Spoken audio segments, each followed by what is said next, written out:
Mr. McIntosh, you have... It's David Hadass, actually. Oh, I'm so sorry. I thought...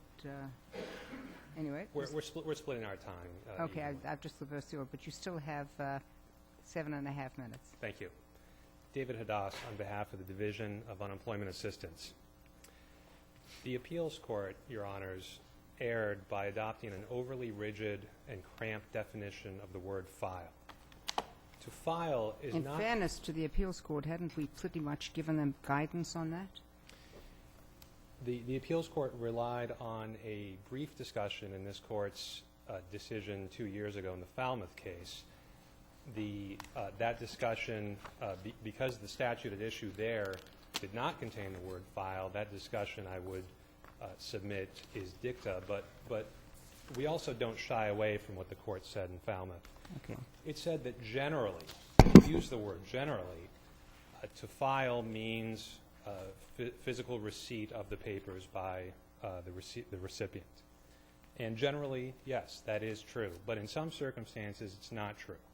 It wasn't true in this court's decision in Hartgrove, the pro se prisoner case. And this case presents similar circumstances. Now, I'm not going to suggest that the circumstances here are quite as compelling as a prisoner and quite as limiting as what a prisoner faces, but the circumstances are nevertheless compelling. We are dealing with, after all, recently unemployed people for the most part who are filing these appeals to the Board of Review pursuant to Section 40. We are dealing with people for the most part who are unrepresented, people who do not, many of which do not live in the Boston area where the Board of Review is located, and therefore... Let me ask you this. Let's assume this regulation has been in place for a very, very long time, correct? Exactly. 78? 79. 79. So let's assume that we disagree and we think that the regulation is inconsistent with the statute. And we were to make this prospective because, you know, of the existence of the regulation that hasn't been challenged, and presumably, you know, hundreds of people may have taken an appeal by putting it in the mail. Would you have any problem with that? I would have a big problem with that. Okay. Because in 1977 and 1978, the legislature enacted a statute or amended a statute, Chapter 30A, Section 9, which commissioned the creation of uniform rules that would be applied to all state agencies who hold adjudicatory hearings. The intent of the legislature was that such rules and procedures be uniform. What the appeals court did here, by purporting to adhere to some legislative intent that file means actual receipt, actually undermined the intent of the legislature in 1977 and 1978. Every one of these statutes is worded slightly differently. Some use the word file. Some, as in Falmouth, use the phrase appeal. Others use the word request. If what we have is a different rule for every agency based on the various words that are used within their statutes, it would completely undermine the uniformity that the legislature wanted in 1977 and 1978. Also, sorry. Isn't the I mean, forgive me, but isn't the appropriate fix? I mean, it could either be the legislature passes a statute saying, notwithstanding any, you know, word used, it means postmarked, you know, or to change the statutes. I mean, it's perfectly clear, you know, under several of our cases that appeal doesn't mean file. It's just file means file. And filing doesn't usually encompass postmark. But this is a case, though, I mean, isn't one of your points that this is a case where we're dealing with an administrative agency putting in rules that govern administrative appeals? It's not appeals to court. So that's right. Arguably, the administrative agency's interpretation of the statute is entitled to some deference because it's dealing with its own internal procedures. I would differ with that just slightly because the individual agencies didn't create these rules. This was a statewide effort 30 years ago. The legislature specifically commissioned one agency, Administration and Finance, which is viewed as the expert agency to create these types of rules, to come up with a body of rules. And the postmark rule is just one of many, many, many rules. And so I think it's asking a little bit too much for the legislature to revisit every one of these rules. What they wanted was a uniform set of rules so that parties and their lawyers, whether they're practicing before one agency one day, another agency another day, to have some uniformity so that there aren't different rules. The import of Justice Botsford's point doesn't really rest on whether it's been 7 agencies or one agency to whom there was a delegation to promulgate uniform rules on behalf of all agencies. I mean, essentially, I think her point was that there's a distinction between what administrative agencies are doing administratively and what administrative agencies are doing, let's say, or somebody challenging an administrative agency are doing to commence a judicial proceeding. Right. Right? Much different, Okay. and the cases cited by the appeals court that dealt with an appeal to a court are much different. There's no question that the court needs to actually receive the papers. That's clear within the rules of civil procedure. So we're dealing with something quite different here. And I would, in terms of deference and what kind of deference this court should afford these particular rules, I would state it this way. The deference should be paid to the legislature, which 30 years ago, in a sense, created these rules by commissioning an agency to create them. In 30 years, there's been no legislative objection. There's been no challenge by anybody until now to this particular rule. And Section 40 has been revisited by the legislature since then, in 1990, at which point the legislature could have changed the rule if it wanted. Could I ask you a related question? I take it that the only reason why this is here is because there's an assertion that this is a question of subject matter jurisdiction. Do you agree in these circumstances that it is subject matter jurisdiction that could be raised at any time? It's difficult for us to disagree with that. We do agree with that, although we've noted all along that this was quite a protracted proceeding at the administrative level, and this was never raised until it got to district court. So I agree with that legal point, although I think it is noteworthy. My time is up, so I will rest. Thank you. Thank you, Mr. Hadass. Mr. McIntosh?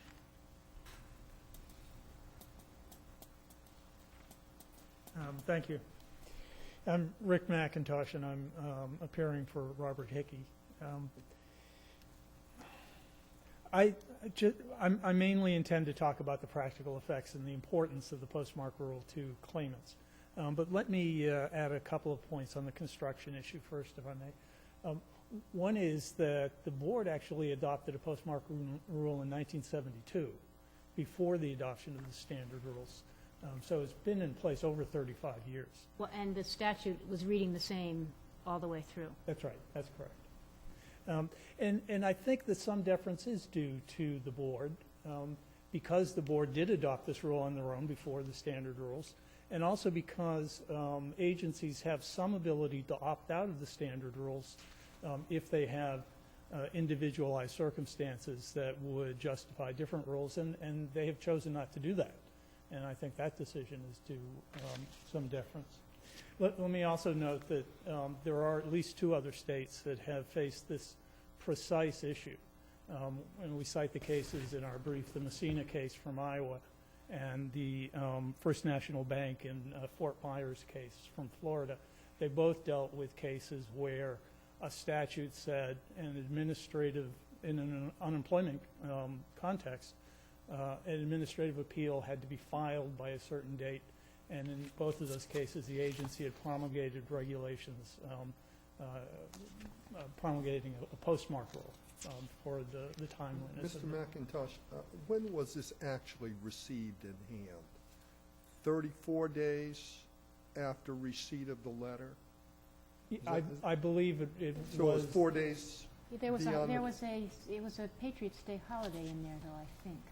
I'm afraid I don't recall the exact. It was 2 or 3 days late if the guideline is actual receipt.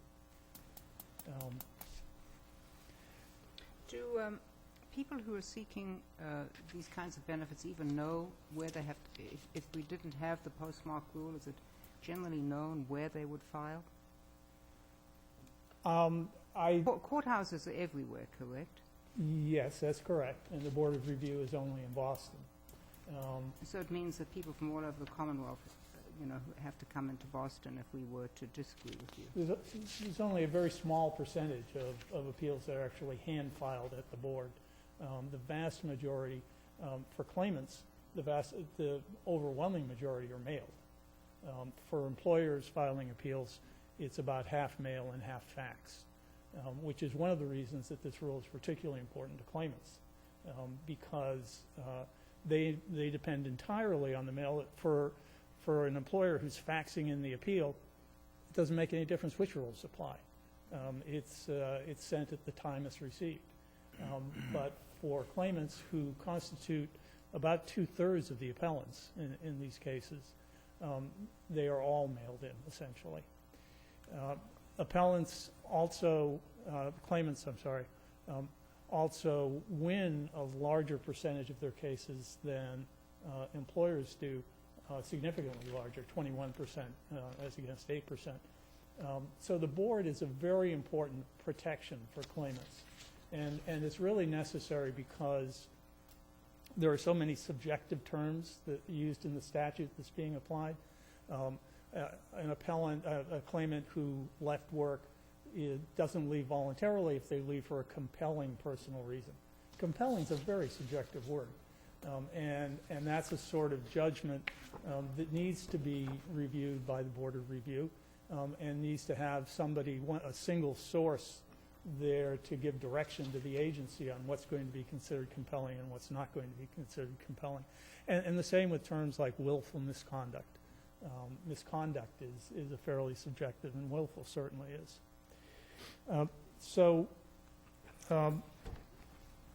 Appellants, claimants, lay people are very likely to assume that things are filed timely if they are mailed by that date. Everybody has... They assume. I take it they get a statement of procedure or of their rights, if they want to appeal, they have to do something by a certain date. Are they told specifically that they have to mail it by a certain date? No, not in the current notice. The current notice just says that it needs to be filed by that date. It does not define filing. But everybody files tax returns, and both state and federal. That's a postmark rule. Tax abatement applications use a postmark rule. So does the workers' compensation cases use a postmark rule. Administrative agencies throughout the state use a postmark rule under the standard rules. And on a personal level, my experience in talking to lay people occasionally about this case is they all respond, well, if it was mailed on time, what's the problem?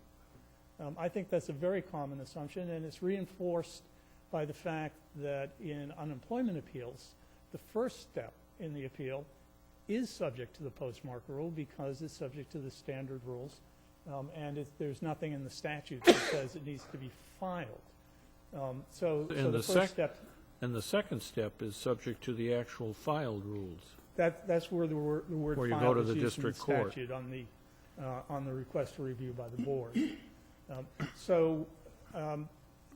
They're very likely to make that assumption that the procedure is going to remain the same, and that even at the second level, filing with the board, that's going to be a postmark rule as well. And claimants tend to be represented much less often than employers. 40% of the time for employers, 14% for claimants. So they don't have that advice. Presumably, a represented claimant has a better chance to know what the actual rule is. And even employers who aren't represented, large employers tend to have a human resources department that acquires the expertise in unemployment cases, and they're going to know what the rule is too.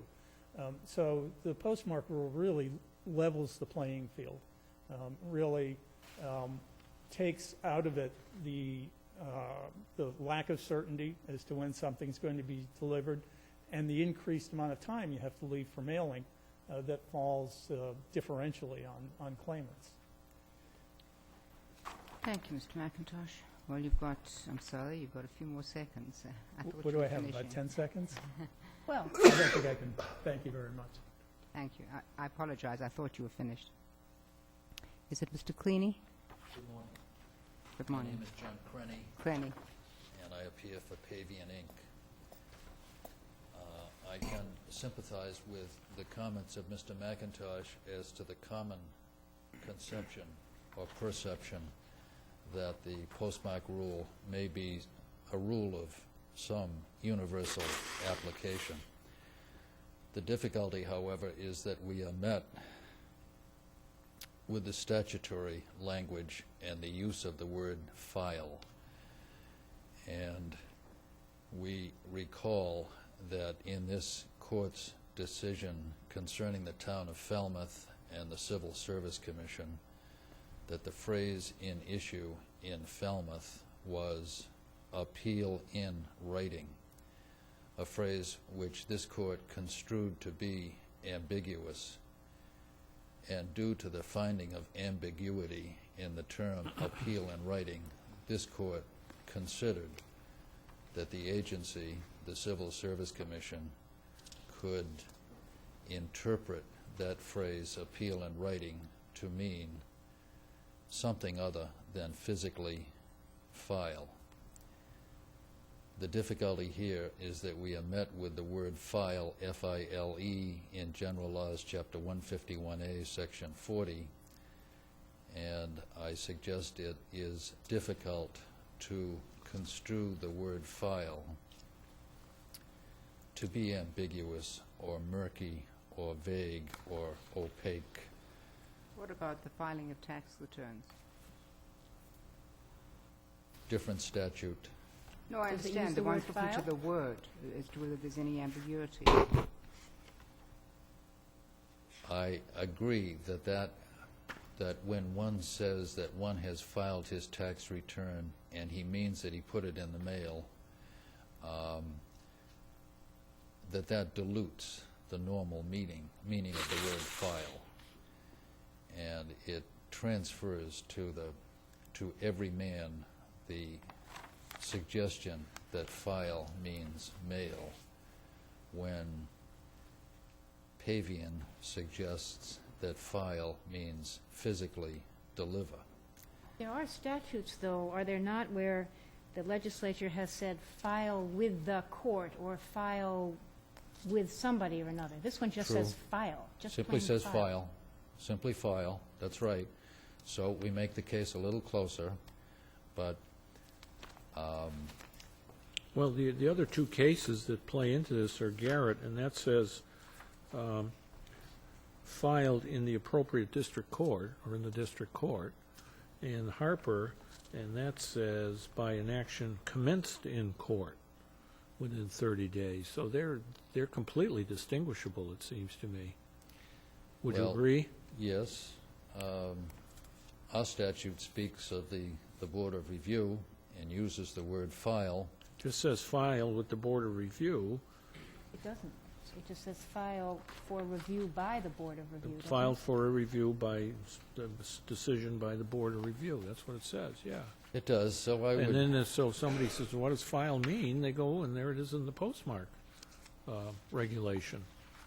So, but we, certainly your discretion, but I would suggest to you that if we are to construe the word file to mean place in a mailbox or have a postmark affixed, then we misconstrue the meaning of the word file, and we well, it's got to be more than elasticize it. place in a mailbox. It's got to have the postmark affixed, Yes. yes. So if the postmark was affixed here the next day, this guy would have been out, under any standard. Even under the so-called postmark rule, yes. Right. He mailed, and he had the postmark affixed on the 30th day, and the physical filing occurred on the 34th day, that being over a holiday weekend. This was kind of a questionable firing, wasn't it? Didn't all he do was take some lamb that people hadn't eaten and sit Some down with plastic somebody bags. else and eat it? A leg of lamb and some plastic bags, yes. And the leg of lamb had been consumed or consumed in some way first, hadn't it? Well, it wasn't going to be served to the customers. Wasn't going to be served to customers for some reason. So the chef said that it was not suitable for service to the customers when the owner suggested that it was suitable. And to get Does it appear why the chef said it wasn't suitable to serve? the chef consumed the leg of lamb himself, Ah, saying that it A was not taste suitable test. for service to customers. But that would be back to the merits, and the merits or the justification for the firing are not really an issue here. I We're know simply concerned with the word file. Provided the rights of Pavian were not affected, certainly Pavian would have no objection to prospective effect. thank you. Thank you very much. Thank you. All right.